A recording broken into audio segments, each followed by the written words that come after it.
fadhlu silatu rahmi obulungi bwetufuna mu kuyunga oluganda. Silatu rahmi min al iman, bukkiriza.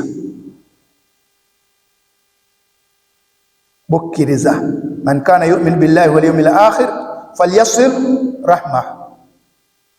Omuntu yenna wabanga akkiriza mu Allah n'omanya nti n'olunaku lw'ekubala gye luli, yunga oluganda. Silatu rahmi kabonero akalaga nti gundi oyo alimu obukkiriza. Silatu rahmi okuyunga oluganda sababu lil baraka fi rizq wal umur. Mu hadithi emu Nabbi sallallahu alaihi wasallam yagamba nti omuntu waba ayagala Allah tabaraka ta'ala okumugaziyiza riziki ye ate era n'obuwangazi bwabunanuule abwongereko, falyasil rahma, ayunge oluganda lwe. Wano waliwo ishkaliya, okubuzaabuzibwa eri abamu bagamba nti olugamba ajali y'omuntu tegiraki teyeyongerayo. Abavuunuzi mu hadith babitumalirawo, bamanya ekibuuzo ekyo kijja kubaayo, ne batufunira ebindowooza bibiri. Ekisooka nti kisoboka Allah tabaraka wa taala okukwongera obuwangaazi. Yali akuwadde myaka 5 nakwongerako 5 mu 5, obusobozi abulina, kimulema? Kiki ekiri mu buyinza bwe? Ekirala ne bagamba nti ate oluusi Allah ayinza obutakwongera mu myaka, naye n'ojja okola ebintu ebigwanira omuntu okubikola mu myaka 50, gwe n'obikolera mu myaka ameka? 2. N'oba kunsinga buli omwaka aba muntu omu gundi atuvuddeko mu butuufu, abadde ayunga oluganda, yeyegatta ekika kino, yeyunga abaana ba taata. Omuntu omukozi w'ebirungi tekimwetaagisa bbanga ddene. Omar ibn Abdul Aziz, khalifa oyo, abawandiisi b'ebyafaayo bamussa mu bakhulafa urashiduna, mu bakhalifa abalungamo, bamufuula ow'okutaano. Awamu n'ekyo nga waliwo bakhalifa abalala bamukulembera. Naye kyo njagaddemu nti ebbanga lye yafugira obwa khalifa yamala emyaka 2 gyokka.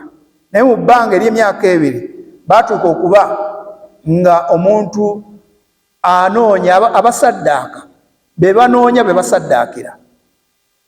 Ng'ate oli amutuukako n'agamba nti kiki saddaaka? Nedda, oyagala kumpa, weebale nnyo, naye bye nnina bimmala. Ku mulembe gwa Umar ibn Abdul Aziz. Umar ibn Abdul Aziz. Kyova olaba abagundi bannabyafaayo bamurankinga okubeera khalifa ow'okumeka? Ow'okutaano mu bakhulafa urashidun. Baraka mu riziki ne mu umur ne mu buwangaazi. N'okola ekintu ekitajja mu myaka gyo. Olinga mukadde naye nga tuyinza kumukompayaringa n'ono muvubuka byakoze. Sababu silatu rahmi. Silatu rahmi okuyunga oluganda sababu li silati llahi wa ikramihi. Yebimu ku bintu ebireeta Allah tabaraka wa taala okweyunga ne Allah n'okuba nti akugulumiza akusitula amadaala. Nga bwe twogedde wali mu hadith eyokuba nti Allah tabaraka wa taala yafuula rahmi ngeri ku arshi ye wetudde ku namulondo yani ya Allah tabaraka wa taala. Buli yenna agiyunga aba yeeyunze kwani? Kwa Allah tabaraka wa taala.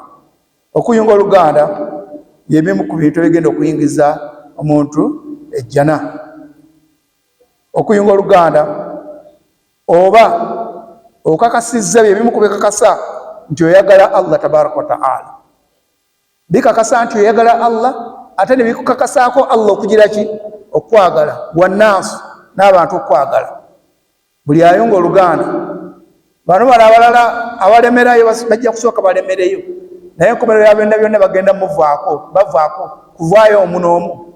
Naye gundi oyo yadde tumwogerako bino obutuufu mu bizibu byaffe yatubeererawo, yagira bw'ati abaali abalabe mu luganda nga bali 20, genda okugira bwoti nga basalika 8, basigadde 5, basigadde 2, basigaddeyo omu, kuba eriyo abalemerayo. Silatu rahmi. N'okuba nti oyagalwa eri abantu. Ekirala okuyunga oluganda ikram alfard bilmaytati alhasana, bweyagala ofa enfa ennungi. Kiriko hadithi, omuntu senga ayonga oluganda Allah amuwa olufu olulungi, enfa ennungi. Enfa ennungi yerimu okutendereza Allah tabaraka wa taala, kusembyayo emirimu emirungi kuno ku nsi. Allah nakutaasa enfa enkyamu ey'okufa ng'olaajana na birala, oluusi ofiira na musabo, ofiira ku haramu. Bwe bakubba essasi naye bamukubidde ku wensi, bamukubba essasi bamukubidde mu kubba.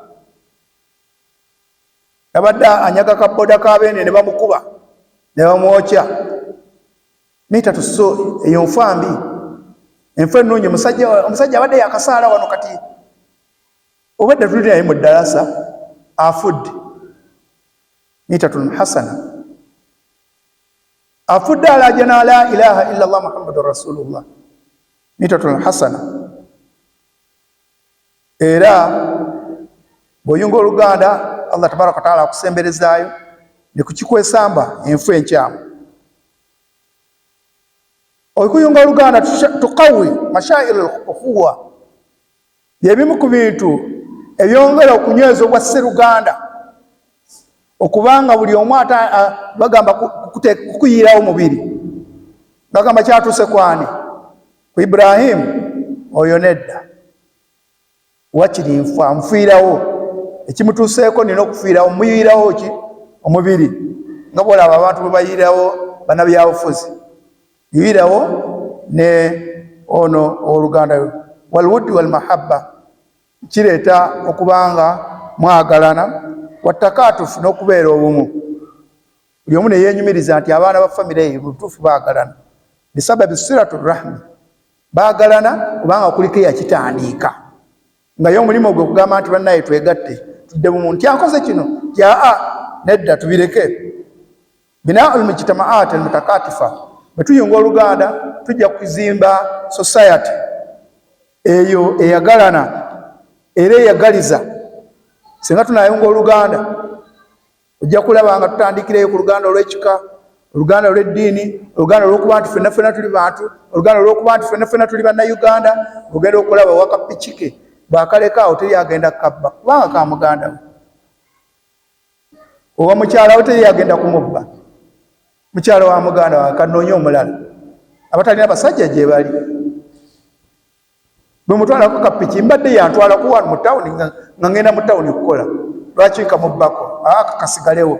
Gundi yakolera okagala kabba, katukanoonye bakatunze wali. Mahabba, okwagalana okwo. Ne tuzimba society eyagalana eri obumu. N'ekirala kye tusembyayo kathratu na'im, Allah tabaraka wa taala ajja tubundugulako ki? Ebyengera. Wa daf'u niqami anil insani, era Allah atuggyeko neki? N'ebizibu. Ndowooza n'akadde nako wekakubidde akagamba nti tukomyawo tugende, ndowooza bwebaayo ebibuuzo. Subhanaka Allahumma wa bihamdika nashhadu an la ilaha illa anta nastaghfiruka wa natubu ilayk. Wassalamu alaykum wa rahmatullahi wa barakatuh.